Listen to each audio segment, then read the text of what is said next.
오늘 아버지 날 맞이해서 설교 제목이 뭐죠? 한번 같이 설교 제목 읽어봅니다. 시작. 주님, 제가 아버지입니다. 주님, 제가 아버지입니다. 어디서 많이 듣던 이야기 같은데, 주님, 제가 아버지입니다. 저도 이게 어디서 들었지? 설교 제목 정해놓고 자꾸 생각했어요. 그랬더니 아버지 학교 타이틀이 이거더라고요. 주님, 제가 아버지입니다. 아버지의 위치와 역할에 대해서, 또 우리가 아버지들을 어떻게 해드려야 되는지, 아버지들에 대해서 좀 생각해보는 귀한 시간 되기를 주님의 이름으로 축원합니다.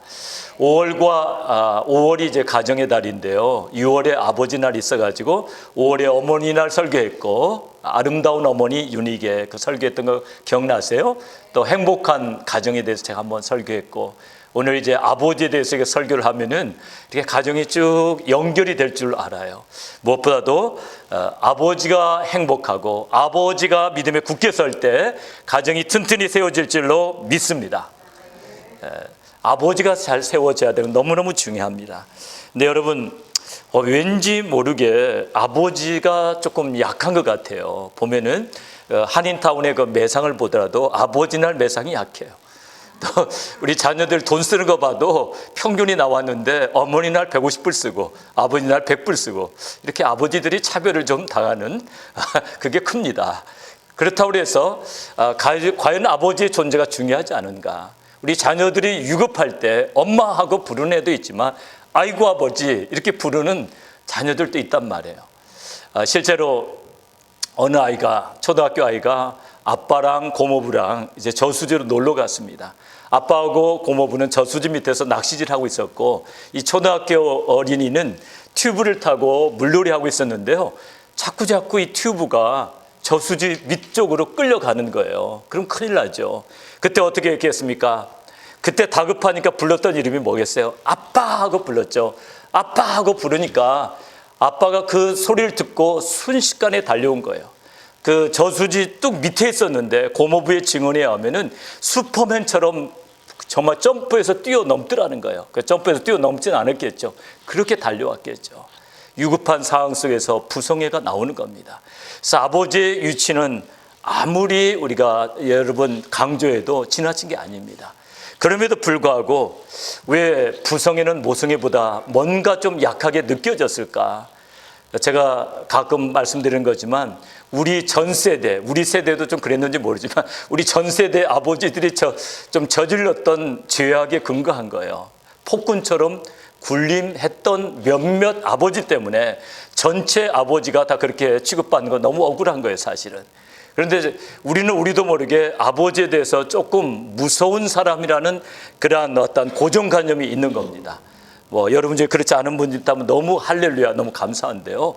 보면은 아버지들 잘 야단 안 치다가 한번 야단 치면요, 너무 또 지나치게 야단 쳐요. 막 정말 혈기로 어떤 수준을 넘어가 버리는 거죠. 그런 아버지의 이미지가 이렇게 우리에게 있습니다.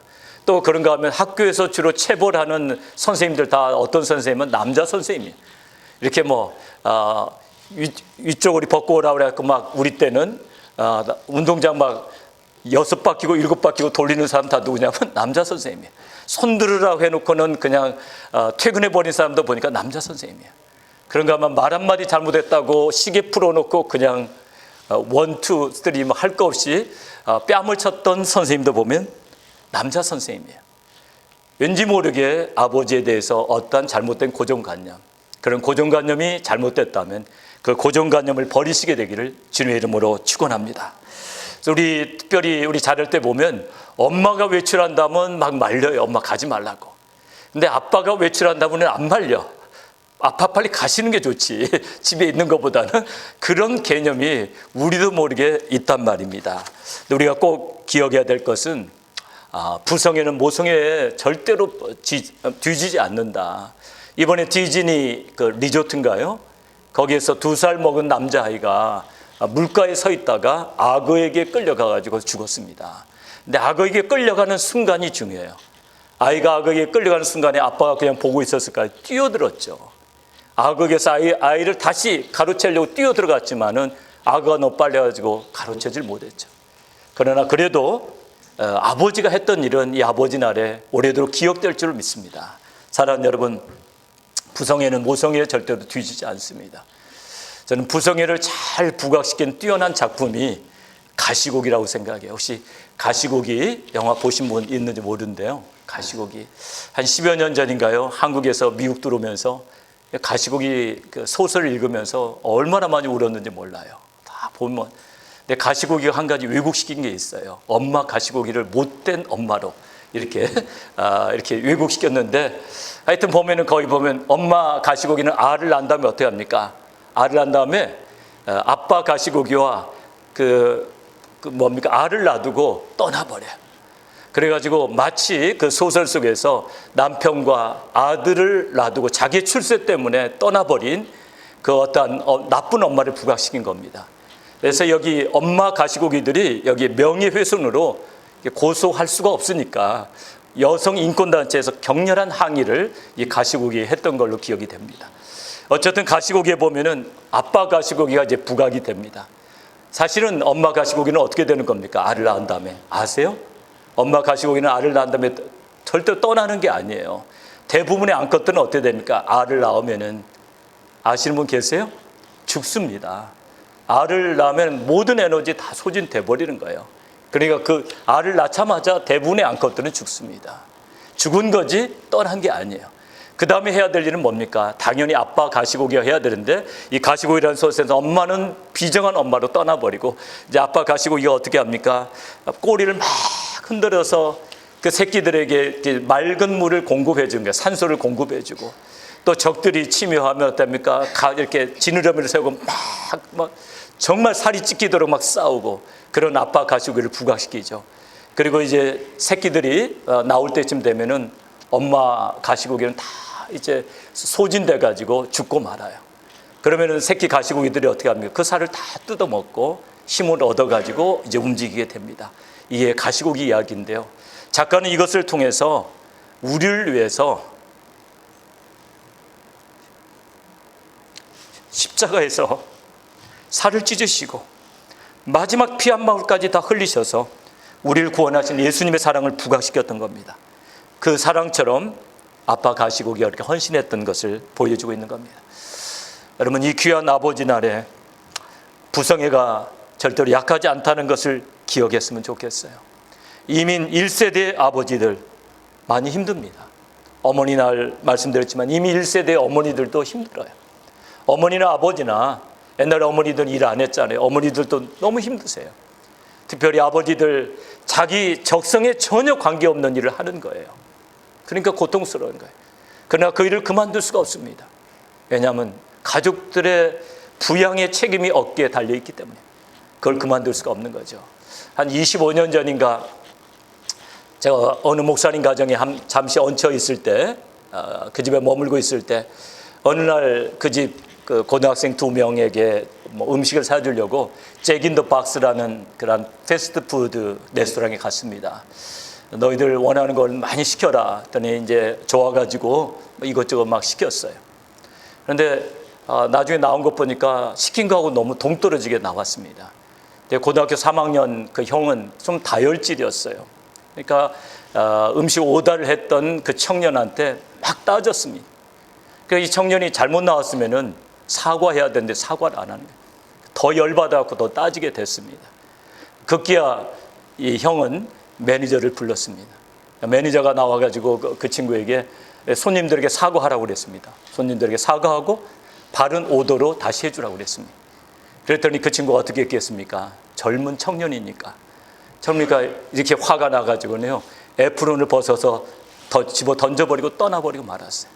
그때 그 고등학생이 제게 한 말이 있습니다. 저 친구는 가족 부양에 책임이 없으니까 저렇게 마음대로 하는 거예요. 만약에 가족이 있었더라면 우리한테 사과하고 저렇게 안 했을 거예요. 그렇습니다. 우리 아버지들이 꼭 그 일을 하고 싶어서 하는 건 아니죠. 가족 부양에 책임이 있기 때문에 오늘 이민 1세대들이 많이 잡 스트레스를 받고 있는 것, 그것에 대해서 우리는 격려와 위로를 많이 해드려야 될 줄로 믿습니다. 아빠 힘내세요. 이렇게 한번 힘을 실어주는 게 참 중요해요. 그럴 때 우리 아버지들이 더 힘을 내서 더 열심히 살아가게 될 줄로 믿습니다. 아버지 날이 어떻게 유래됐는지 아십니까? 아버지 날은 1909년 워싱턴 스테이트에 사는 소노라 스마트 도드라는 여인에 의해서 시작됐습니다. 어머니가 6번째 아기 출산 중에 사망하자 아버지는 강보에 쌓인 아기와 올망졸망한 어린 5아이들을 데리고 워싱턴 스테이트의 어느 작은 시골 마을로 이사합니다. 그리고 혼자 힘으로 6아이를 다 키워냅니다. 6아이 때문에 아버지는 재혼을 하지 못하고 청춘을 다 바치게 됩니다. 그래서 그 맏딸이 아버지의 희생이 너무 위대해서 목사님에게 건의를 합니다. 아버지 날이 있었으면 좋겠다고. 그래서 그 교회에서 아버지 날을 제정하게 됩니다. 그리고 이것이 알려져 가지고 이제 켈빈 쿨리지 대통령에 의해서 정식 공휴일이 됩니다. 그리고 1966년 린던 존슨 대통령에 의해서 6월 세 번째 일요일을 아버지 날로 발표하게 됩니다. 그래서 아버지 날은 어떤 날일까요? 우리가 아버지들의 노고와 아버지들의 희생을 기억하는 그런 날이 되기를 간절히 소원합니다. 제가 아버지 입장에서 아버지에 대해서 잘해라 그러니까 조금 그런데요. 어쨌든 우리 자녀들은 아버지를 격려하고 존중해 드려야 됩니다. 어린 시절에 덜 아문 그 상처들, 아버지 때문에 받았던 상처들, 이제 여러분 다 성인이 되셨습니다. 아버지의 입장을 좀 이해해 주시고 여러분의 그 상처들도 더 아물었으면 좋겠고 아버지들을 또 용서해 드리고 좀 격려해 드렸으면 좋겠어요. 여러분에게 어떠한 안 좋은 추억이 있었던지 간에 아버지는 하나님의 대리자로서 이 땅에 세워진 거예요. 만약에 아버지가 없었다면, 물론 어머니가 없어서도 안 되지만 내가 이 땅에 존재할 수 없었던 겁니다. 그래서 아버지는 내가 이 땅에 존재하게 된 존재 이유고, 아버지들 또 자녀들 위해서 많은 희생을 했던 걸 기억해야 돼요. 많이 애쓰셨던 걸 기억해야 됩니다. 그리고 부모는 투표에서 뽑혀지는 것도 아니고 내가 선택해서 뽑는 것도 아닙니다. 하나님 대신에 우리에게 유임한 유임 권위자가 아버지임을 아시고, 여러분 아버지와의 관계가 원활해지고 아버지들 위로하고 격려하시는 여러분 모두가 되시기를 주님의 이름으로 축원합니다.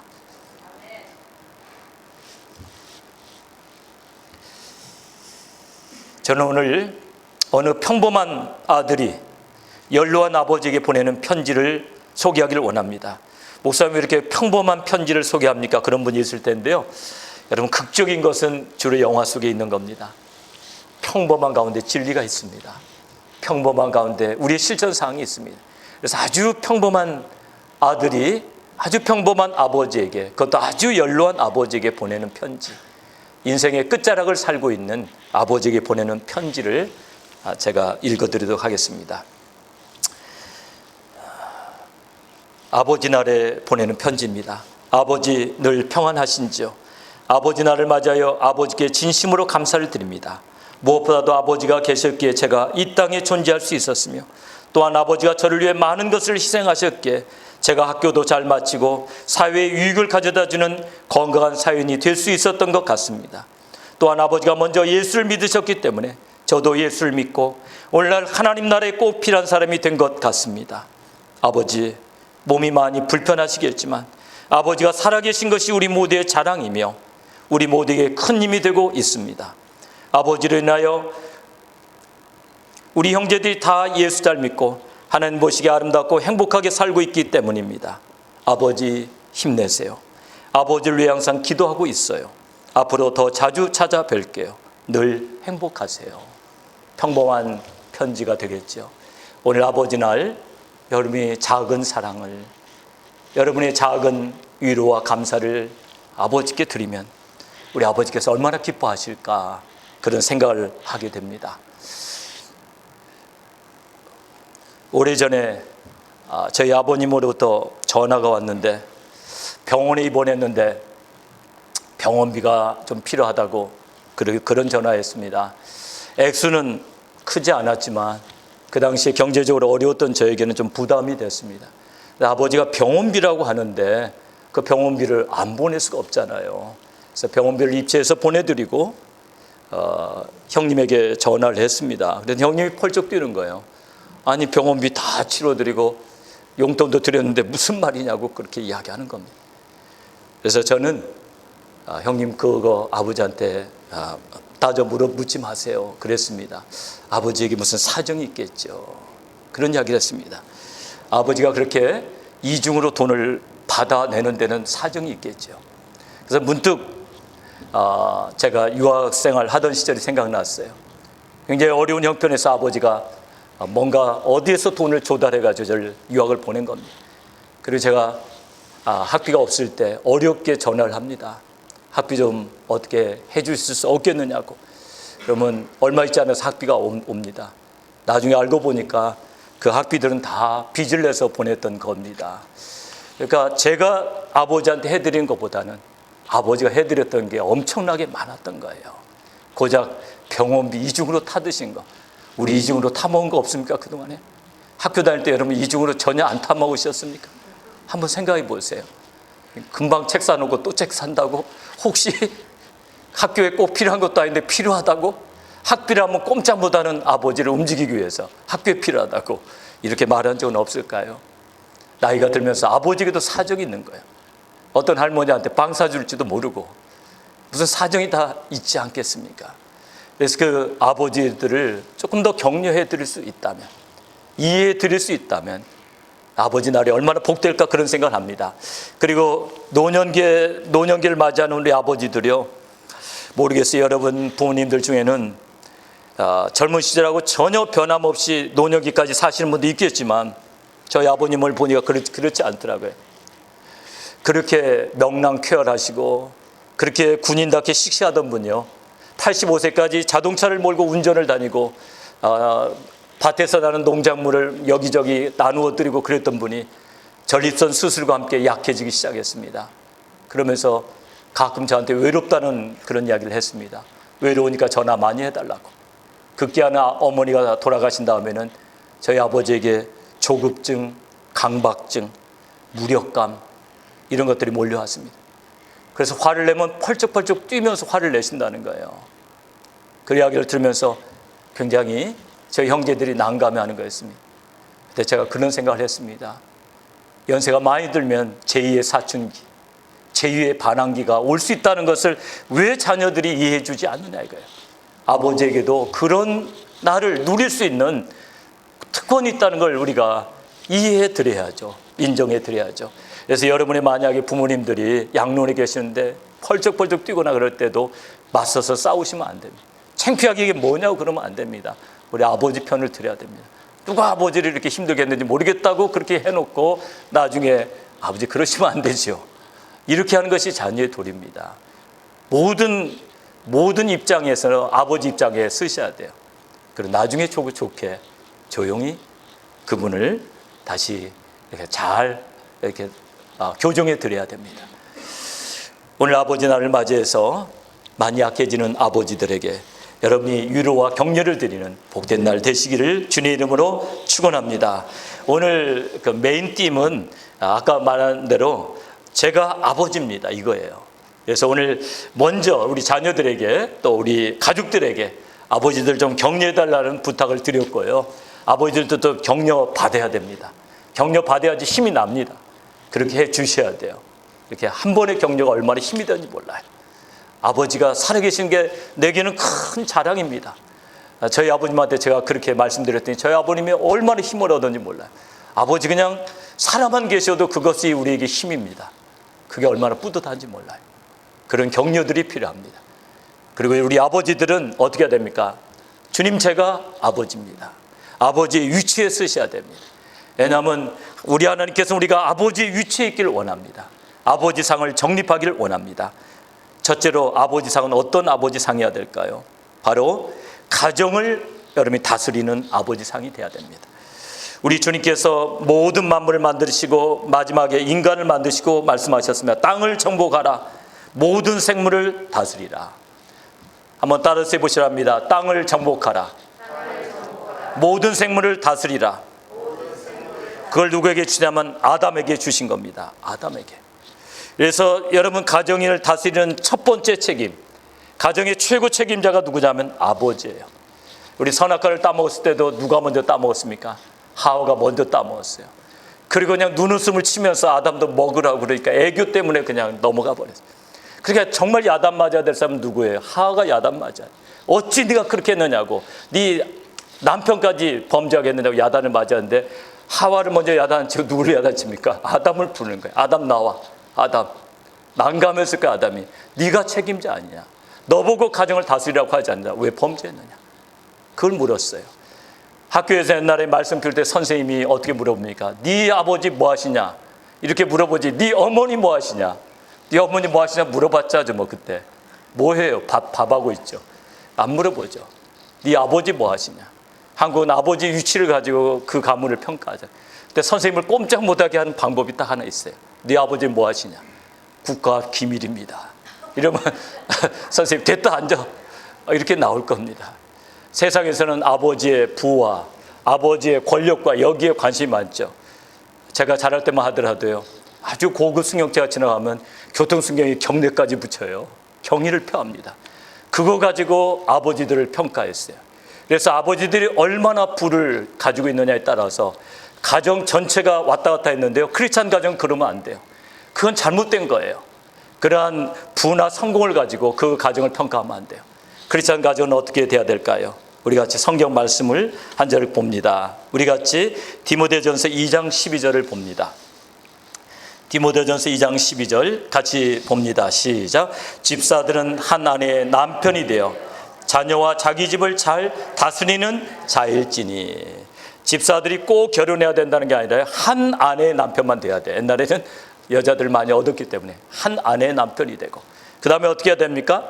자녀와 자기 집을 잘 다스리는 사람이 돼야 된다. 그러니까 아버지의 가장 큰 역할이 뭘까요? 자기 집을 잘 다스리는 거예요. 가정을 하나님 말씀 위에다 세우는 거예요. 정말 하나님을 믿는 믿음 위에, 강직한 믿음 위에 세우는 겁니다. 우리 같이 4절 5절 우리 잠언 금방 읽었던 9절, 잠언 아까 읽었던 잠언 4장 4절 5절 우리 스크린을 보시고 같이 읽습니다. 시작. 아버지가 내게 가르쳐 이르기를 내 말을 내 마음에 두라. 내 명령을 지키라. 그리하면 살리라. 지혜를 얻으며 명철을 얻으라. 내 입의 말을 잊지 말며 어기지 말라. 여기서 아버지는 누굴까요? 솔로몬이 쓴 잠언이니까 다윗이죠. 다윗이 솔로몬한테 이야기합니다. 내게 가르쳐 이르기를 내 말을 내 마음에 두라. 내 명령을 지키라. 근데 다윗이 지금 내 말을 지키라는 건 뭡니까? 자기가 하나님의 말씀을 너에게 가르쳐 줬던 거, 하나님의 말씀을 지키라는 거예요. 하나님의 명령을 내 마음에 두라는 겁니다. 그래서 젊은 날에 솔로몬 처음 왕이 됐을 때는 어떻게 합니까? 아버지의 교훈을 따라서 어떻게 하죠? 말씀을 철저히 지킵니다. 하나님을 정말 경외합니다. 그랬더니 솔로몬이 어떻게 됩니까? 지혜로운 사람 돼요. 그래서 솔로몬이 어떻게 됩니까? 나라를 잘 다스리고 백성들을 잘 살게 만듭니다. 여러분, 우리는 지혜를 구합니다. 지혜는 기도할 때 하나님이 주실 수도 있지만 꼭 그 방법으로 지혜가 임하는 게 아니에요. 기도한다고 지혜 임하지 않을 수도 있어요. 지혜는 올바르게 살아가는 것이 지혜예요. 지혜는 사람들에게 따뜻하게 대하는 게 지혜예요. 다윗은 그랬습니다. 올바르게 살아가려고 몸부림쳤고 정말 모든 백성들을 잘 살게 하려고 애썼어요. 그래서 정말 지혜로운 왕이 누구냐? 다윗입니다. 그래서 다윗의 가르침을 받아 솔로몬이 젊은 날에는 얼마나 튼튼해졌습니까? 사랑하는 여러분, 그렇습니다. 우리 아버지들은 자녀들에게 바른 가치관 세워줘야 됩니다. 한국에 잘못된 풍조들이 있어요. 한국의 잘못된 풍조 중에서 제3세계에 더 심한 나라도 있지만 우리 어린 시절에 특별히 집안이 이제 사업하는 집안이면 어떻게 됩니까? 사업을 하게 되면은 어떤 일이 벌어지죠? 잘 모르십니까? 반드시 관계되는 기관에 뭘 갖다 줘야 됩니다. 그게 우리 자라나는 우리 어린 청년들에게는요, 큰 상처를 주는 거예요. 아버지가 이야기합니다. 갖다 드려라. 그럽니다. 갖다 드려라. 다 그렇게 하는 거야. 네가 아무것도 모르는구나. 이렇게 해가지고 그때부터 뭘 배웁니까? 뇌물 문화를 배웁니다. 한국의 기업이 오늘날 정경유착이 끊어지지 않는 이유가 거기에 있는 거예요. 근데 크리스찬들은 그렇게 하면 안 되죠. 바르게 살아라. 그냥 망하더라도 그러면 안 된다. 이런 아버지가 있겠습니까? 많지 않아요. 많지 않아요. 이게 우리들의 고민이 되겠죠. 그리고 정말 자녀가 한참 공부해야 될 때인데 농촌 봉사활동을 떠난다. 무슨 봉사활동이냐? 공부나 잘해라. 이렇게 자녀를 키우면 안 된다는 거죠. 미국에서 우리 자라는 자녀들은 한국보다 훨씬 나아요. 왜냐하면 명문대학은 다 뭐가 있어야 됩니까? 사회봉사 실적이 있어야 돼요. 그러니까 미국은 훨씬 교육하기는 좋은 것 같아요. 가치관 심어주기도 훨씬 좋은 것 같아요. 병원에 가서 봉사하고 다 봉사하잖아요. 사랑하는 아버지 여러분, 우리가 먼저 가치관을 바로 세워야 됩니다. 정말 우리 자녀들을 바로 세우려면 우리가 흔들려서는 안 됩니다. 손양원 목사님을 한국의 성자라고 부릅니다. 손양원 목사님이 한국의 성자라고 불리는 이유가 있습니다. 아버지의 영향입니다. 아버지 손종일 장로님의 영향이 컸습니다. 손양원 목사님은 어린 시절부터 아버지를 따라서 새벽 기도를 다녔고 가정 예배를 드렸고 11조와 주일 성수를 철저히 지켰습니다. 손양원 목사님이 11살이 되었을 때 보통학교에 입학하게 됩니다. 그런데 일본인 교장은 하루 수업을 시작하기 전에 일본 왕을 향해서 절하는 동방요배를 하라고 강요했습니다. 그러나 손양원 어린이는 이걸 거부했습니다. 그래서 어느 날은 교장한테 막 맞아가지고 피를 흘리면서 집으로 돌아왔습니다. 그런 아들을 아버지가 꼭 껴안고 격려했습니다. 의롭게 살려고 하는 사람 핍박을 받는 거야. 그러면서 아버지가 이런 기도를 했습니다. 주님, 이 부족한 것에 미천한 아들에게 이런 시련을 주시니 감사합니다. 쇠는 두드릴수록 강해진다고 했습니다. 앞으로 더 큰 일에 사용하시기 위해 제 아들 더 큰 망치로 더 강한 힘으로 두드려 주십시오. 아버지는 아들을 위로하고 격려했습니다. 또한 아버지와 아들은 시간이 나면 하나님을 어떻게 하면 더 잘 섬길 수 있는가를 고민했습니다. 그런 가운데 아버지 아들 사이의 믿음과 신뢰와 존경과 사랑이 싹텄습니다. 이런 아버지의 영향으로 그런 목회를 하게 됐고, 여러분 잘 아다시피 여수에서 나환자들 대상으로 예양원이라는 그런 교회를 했습니다. 예양원은 순교 직전까지 하셨습니다. 그리고 여순 반란 사건이라는 게 있습니다. 우리 한국 역사에 좌익 군인들과 폭도들에 의해서 일어났던 반란이죠. 그때 좌익 학생들에 의해서 손양원 목사님의 두 아들이 살해됩니다. 그리고 이제 폭동이 진압된 다음에 폭도들도 다 잡혔죠. 손양원 목사님은 그 좌익 폭도를 용서해 주겠다고 탄원서를 내고 앞장서서 그 아이를 이렇게 사형당하지 않도록 최선을 다합니다. 그리고 마침내 그 아이를 자기 양자로 삼게 되죠. 1950년 6.25 사변이 터졌습니다. 주변에서는 목사님 피신해야 된다고, 인민군이 들어오면 제일 먼저 목사들을 총살할 거라고, 목사님 여기 계시면 안 된다고, 대부분의 목회자들이 다 그때 제주도로 피신했습니다. 근데 손양원 목사님 그때 그런 말씀하셨습니다. 교우들을 놔두고, 나환자 교우들을 놔두고 내가 어떻게 떠날 수 있겠느냐고. 그리고 결국 떠나지 못하고 그분은 그곳에서 장렬하게 순교하고 말죠. 언젠가 한번 손양원 목사님의 맏딸이 저희 교회 오셔서 여기서 간증하셨어요. 그때 계셨던 분도 있겠지만 참 감동이 되었습니다. 강직한 아버지가 남겨놓은 교훈. 우리 이민 1세대들 많이 힘들지만 우리가 우리 자녀들에게 물려줄 유산이 뭘까요? 정말 하나님 말씀대로 살아가는 그 믿음을 우리 자녀들에게 물려주셨으면 좋겠어요. 우리가 비록 부족하고 연약하지만 알게 모르게 우리가 자녀들에게 영향을 미친다는 사실을 기억해야 됩니다. 사실 제가 목사가 된 것도 저희 아버지의 영향이 없다고 할 수가 없죠. 저희 아버지는 그렇게 믿음이 출중한 분도 아니었어요. 객관적으로 평가할 때 그래요. 그렇지만 제가 소년 시절에 봤던 저희 아버지는 주일이 되면은 성경책을 들고 정말 기쁜 얼굴로 교회를 다녀오셨어요. 때로는 재정장부를 집에 가져오셔서 정리하시기도 하셨어요. 이제 유학 떠나기 전에는 저희 아버님이 더 믿음이 좋아지셔가지고 이렇게 새벽 기도를 다니시고 또 거리에서 띠를 두르고 전도도 하셨어요. 제가 떠나던 날 공항에서 회사 동료들이 지켜보는 가운데 가정 예배를 드렸어요. 참 당황스러웠지만 그게 저에게 큰 영향을 미친 것 같아요. 미국에 오자마자 저는 제 스스로 한국교회를 찾아서 등록하게 됐고 그 다음 주에는 한글학교 교사로 봉사하게 됐어요. 이 모든 것들이 아버지가 물려준 믿음의 유산이에요. 아버지들의 믿음이 알게 모르게 자녀들에게 물려져요. 만약에 아버지가 금식한다면 어떻게 되겠습니까? 아들이 금식하는 아들이 돼요. 아버지가 기도하는 아버지라면 아들도 기도하는 아들이 돼요. 딸이 기도하는 딸이 돼요. 아버지들이 세워지는 모범이 가정에 큰 영향을 미치게 될 줄로 믿습니다. 둘째로 아버지들 어떤 위치에 있어야 될까요? 가족을 위해서 기꺼이 희생할 수 있는 아버지, 그 아버지가 위대합니다. 우리 에베소서 5장 25절 같이 한번 읽어볼까요? 에베소서 5장 25절 같이 읽어봅니다. 시작. 남편들아 아내 사랑하기를 그리스도께서 교회를 사랑하시고 위하여 자신을 주신같이 하라. 제가 아내 옆에다가 가로 열고 가족 이렇게 했어요. 아내 사랑하기를 그리스도께서 교회를 사랑하시고 자신을 주었다는 게 뭡니까? 십자가에서 죽으시기까지 그렇게 사랑하셨다고 되어 있어요. 그래서 아버지들이 가족을 위해서 희생하는 건 아름다운 거예요. 제가 한국을 방문할 때마다 한국에 이제 실직한 우리 아버지들 어디 일할 데가 없어가지고 놀고 있는 거 보면 참 안타까웠어요.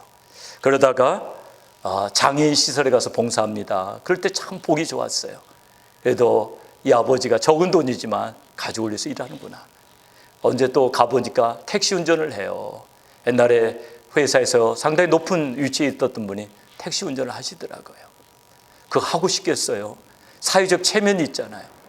택시 탔는데 옛날 동창이 탄다든가 체면이 있잖아요. 그럼에도 불구하고 그 일을 기꺼이 하는 아버지. 우스운 사람이 아니고 오히려 아름다운 사람이에요. 우리 이민 1세대들도 마찬가지예요. 여러분 직업에 귀천 없어요. 가족을 위해서 희생하는 건 아름다운 겁니다. 그래서 우리 사랑하는 이민 1세대를 살고 있는 우리 아버지들, 여러분이 하고 있는 거 적성이 안 맞고 많이 힘드시겠지만 여러분의 눈물과 땀은 이 땅에서도 보석처럼 빛나고 하늘나라에서도 아름답게 기억될 줄로 믿습니다. 우리 자녀들은 아버지가 이렇게 스트레스 받고 직업 전선에 선다는 걸 기억하시면서 많이 격려해 주고 많이 기도해 주시기를 부탁을 드립니다. 마지막으로 어떤 아버지가 되어야 되는가? 아버지의 위치, 넓은 가슴을 가진 아버지가 되자. 아버지들이 좀 마음이 넓었으면 좋겠어요. 마음의 폭을 좀 넓혔으면 좋겠어요. 아빠가 마음이 넓지 않은데 엄마가 어떻게 하겠어요? 마음을 좀 넓혔으면 좋겠어요. 마태복음 18장에 보면 베드로가 예수님에게 물어보죠. 형제가 잘못했을 때 몇 번까지 용서해 줄까요? 7번까지 할까요? 7번까지 할까요? 그럼 큰 칭찬을 받을 줄 알았는데 70번씩 7번이라도 용서해 줘라. 바로 우리 예수님의 가슴의 그 사이즈를 보여주는 거예요. 가슴의 사이즈. 우리 예수님의 마음이 얼마나 마음의 사이즈를 보여주는 거예요. 70번씩 7번이라도 용서해 줘라. 창세기 보면 예수님의 마음을 닮은 훌륭한 분 한 분 계세요. 창세기 끝부분에 나오는 아주 훌륭한 분. 누굴까요? 넓은 마음을 가진 분.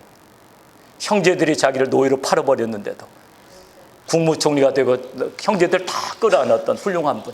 요셉이에요. 넓은 가슴을 가졌던 요셉. 그래서 야곱의 가정이 사랑으로 하나 되고 아름다운 가문을 이루었어요. 만약에 그때 요셉이 용서 못했다면 어떻게 됩니까? 형들 난리 나는 거예요.